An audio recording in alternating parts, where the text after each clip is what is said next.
Sources के according Delhi NCR में swine flu के अब तक 1700 से ज़्यादा कंफर्म्ड केसेस सामने आ चुके हैं। यानी इस वक्त H1N1 को लेकर अलर्ट रहने की सबसे ज़्यादा ज़रूरत है। लेकिन सबसे बड़ी परेशानी ये है कि स्वाइन फ्लू के जो शुरुआती लक्षण हैं इतने कॉमन होते हैं कि कई बार लोग इसे सिर्फ मौसम बदलने का असर समझकर इग्नोर भी कर देते हैं।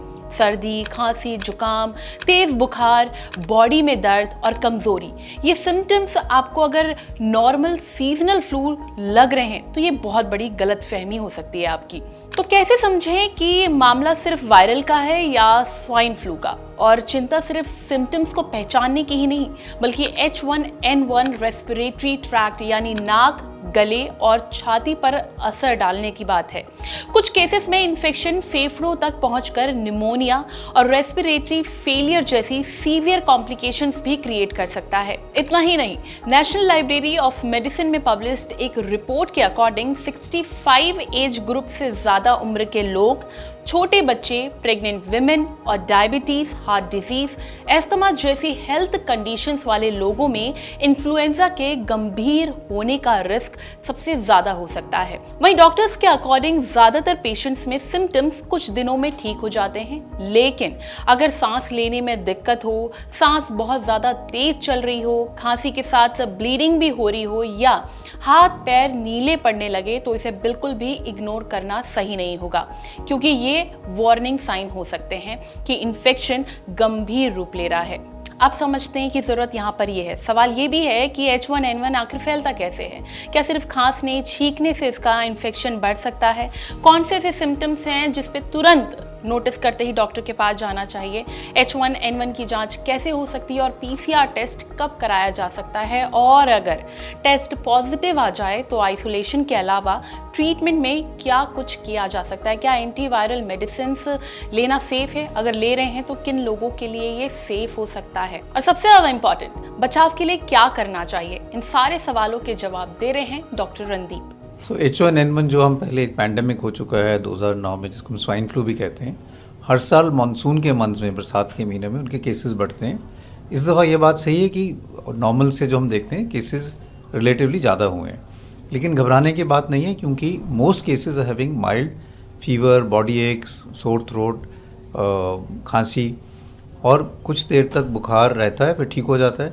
बॉडी एक्स और खांसी कभी कभी कुछ हफ्ते भी रह सकती है, लेकिन ऐसा नहीं है। कुछ पेशेंट्स जो हाई रिस्क ग्रुप में हैं या एल्डरली पेशेंट्स हैं, some of them do get admitted, but by and large ये जो है माइल्ड इलनेस है जो सेल्फ लिमिटिंग है। इसलिए आई थिंक पैनिक की इशू नहीं की कोई ज़रूरत नहीं है, लेकिन we are seeing more cases than what we usually see during the monsoon months.